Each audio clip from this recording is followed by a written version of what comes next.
ठीक है। आज जो हम सबसे पहले चैप्टर स्टार्ट कर रहे हैं that is the most important chapter vector analysis. Okay, चलिए स्टार्ट करते हैं। वेक्टर एनालिसिस, वेक्टर एनालिसिस में समझो, सबसे पहली बात क्या है कि मैं आपको सभी चीज़ क्लियर करने की कोशिश करूंगा। आप लोग कंसंट्रेट होके हर पॉइंट को बारीकी से देखने की कोशिश करें, समझने की कोशिश करिएगा, ठीक है। तो बेटे सबसे पहले हम स्टार्ट करने जा रहे हैं वेक्टर एनालिसिस। तो हम लिखते हैं कि the physical quantities, physical quantities on the basis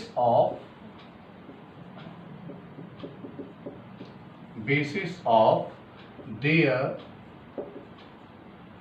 magnitude and directions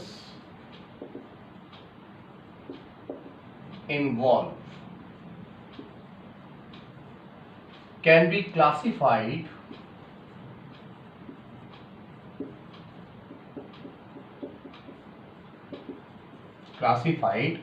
into three categories. Number first quantity, that is vector quantity, and number second scalar quantity,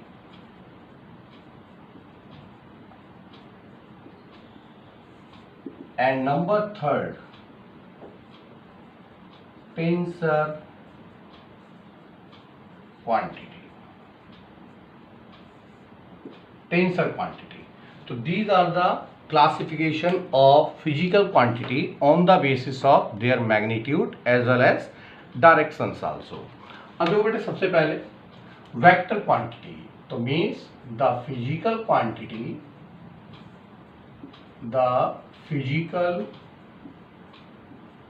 quantities those have magnitude and direction both are vectors and also they must obey law of vector algebra, ठीक है बेटे। तो सबसे पहले ध्यान रखना है कि केवल मैग्नीट्यूड और डायरेक्शन के बेस पर हम ये नहीं कह सकते कि these are the vector quantity, they must also obey law of vector addition और vector algebra. For example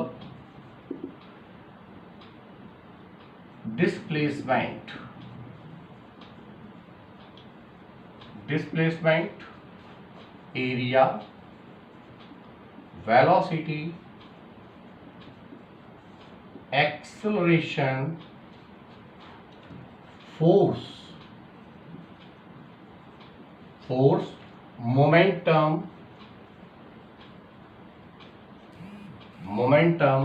and other one angular momentum,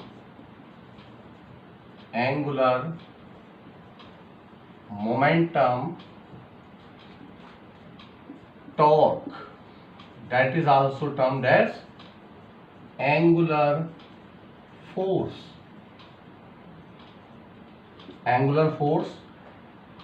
ठीक है। तो ये है some quantities which are the example of vector quantities, ठीक है। अभी आगे हम इसको और ज़्यादा ओपनली डिस्कस करेंगे। अब देखिए स्केलर क्वांटिटी, तो बेटे समझो the physical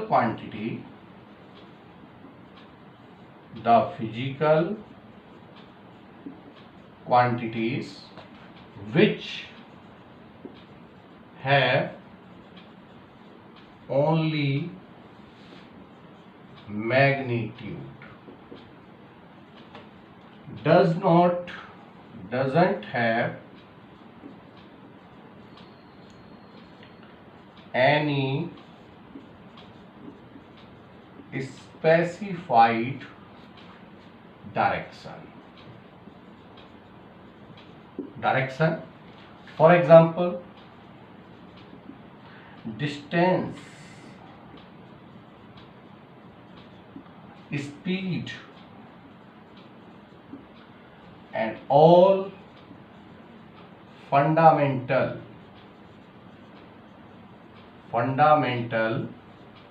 physical quantities are to be considered as scalar quantity. ठीक है बेटे.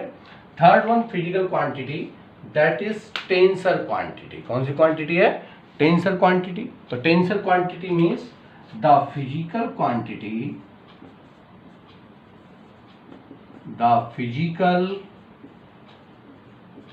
quantity which have both magnitude and direction but does not obey law of vector algebra. ठीक है बेटे. तो ये क्वांटिटी क्या है हमारी? These are known as tensor quantity. यानी कि मैग्नीट्यूड भी है, साथ साथ में उनके पास डायरेक्शन भी है, लेकिन डिफरेंस क्या है? Does not obey law of vector algebra. For example, current, electric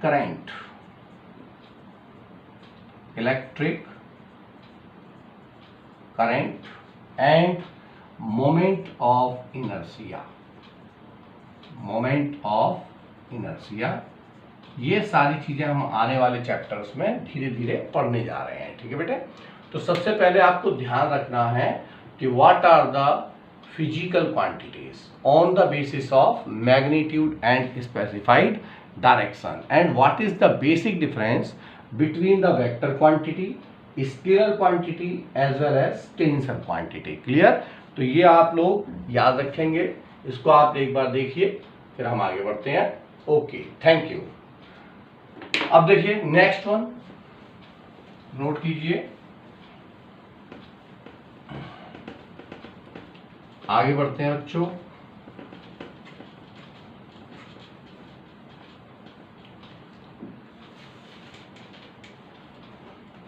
बिल्कुल आपको स्लो प्रैक्टिस कराएंगे और सभी कंसेप्ट धीरे धीरे आप क्लियर करेंगे. बार बार क्लियर कीजिए. सभी क्वेश्चंस हम आपको वीडियो लेक्चर्स में प्रोवाइड करने जा रहे हैं, इंक्लूडिंग नीट एंड आईआईटी. ठीक है. लेकिन सबसे पहले स्टार्टिंग फ्रॉम बेसिक कंसेप्ट्स. अब बेटे मैं स्टार्ट करने जा रहा हूं क्लासिफिकेशन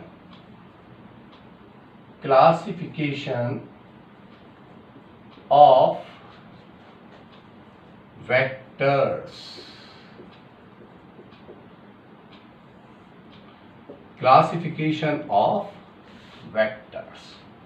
ठीक है. तो फर्स्ट क्लासिफिकेशन है, that is fundamental. Number first, पहला क्लासिफिकेशन क्या है हमारा? Position vector and second one is displacement vector.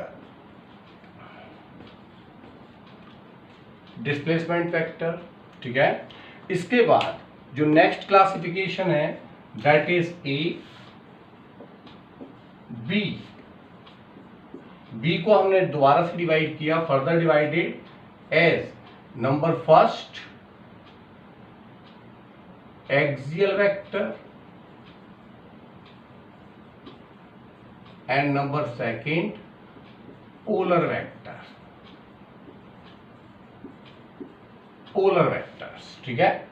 इसके अलावा third one C, that is unit vector, number first magnitude of vectors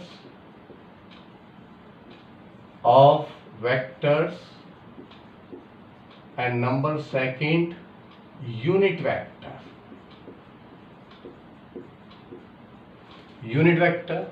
and D, this is the D point। इसको हम बाद में बात करते हैं। सबसे पहले देखिए D पॉइंट को हम यहां लिख देते हैं, D पॉइंट, D ये है नेक्स्ट अदर क्लासिफिकेशन,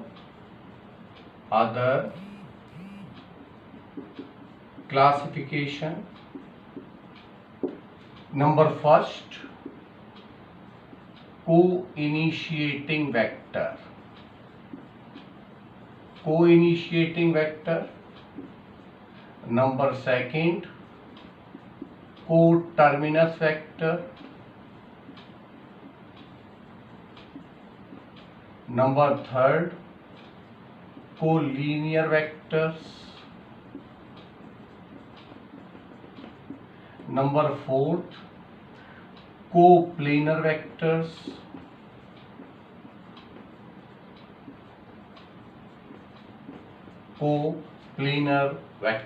ठीक है। Co initiating vectors, co terminus vectors, co linear vectors and co planar vectors. Number 5 parallel vectors, number 6 anti parallel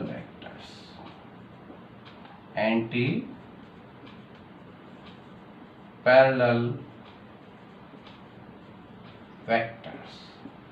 तो बेटा इस तरीके से हमारे पास ये हैं 4 क्लासिफिकेशन जिसको मैंने कैटेगराइज किया है, A category, B category, C and D, ठीक है। तो सबसे पहले धीरे धीरे हम सभी को आपको समझाते हैं। First one is position vector, second one is displacement vector, third में be axial vector, fourth polar vector, fifth one magnitude of vector, sixth one unit vector, and the other classifications co-initiating vector, co-terminus vector, co-linear vector, co-planar vectors, parallel vectors, anti-parallel vectors, ठीक है। अब जैसे समझो यहाँ पर बिल्कुल starting से बताते हैं आपको कि vector representation, vector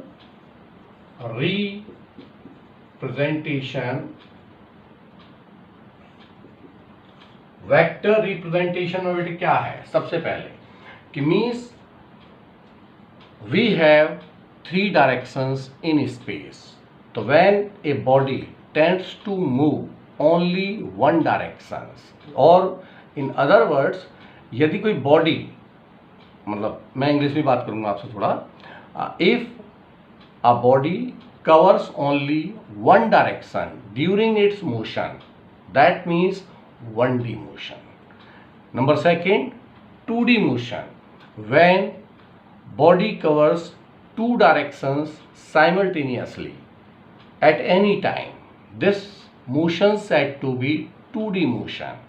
And 3D motion means body covers all the directions at any time, 3 directions, 3D motion और मोशन इन स्पेस। जैसे समझो हमने कहा suppose this is the map, direction map, let consider it covers all the directions, means this is X axis, Z axis and Y axis.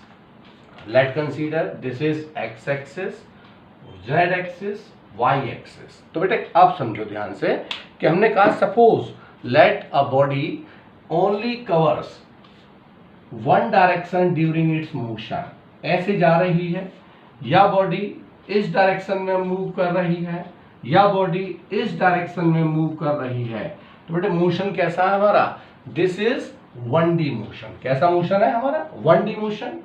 तो means this is 1D, 1D and 1D, 1D motion. अब let we consider if body covers two directions simultaneously, means let consider the body moving on such path, on this path, but at any point हम यदि इसके coordinates दिखते हैं तो हम देखते हैं कि this is the x distance, x1 distance, and this is the altitude which is y1, and after time t let it approaches from point A to B। तो बेटा इसके डिस्टेंस हो गए हमारी, this is the covering distance x2 और इसकी covering distance है y2। तो मीन्स ये है मोशन इसका। तो now right the coordinates, this is x1 y1 and this is x2 y2। तो बच्चों बताइए, यानी कि during its motion it covers two directions simultaneously, that's why it is 2D motion. For example, projectile motion, and second one is circular motion, that is the example of 2D motion। ठीक है, अब समझो ध्यान से कि the motion takes place along the x axis represented by I cap। किससे represent करेंगे हम, I cap। motion along the y axis is represented by j cap, and z is to be represented by k cap। तो I, j, k, these are the unit vectors or orthogonal vectors। I cap, j cap, k cap are orthogonal vectors या orthogonals और direction vectors, unit direction, unit direction, unit vectors कह सकते हैं, केवल unit vectors. Unit vectors का मतलब है they have only magnitude 1। ठीक है, तो पहले यहां तक नोट कीजिए बच्चों, फिर इसके आगे बढ़ते हैं।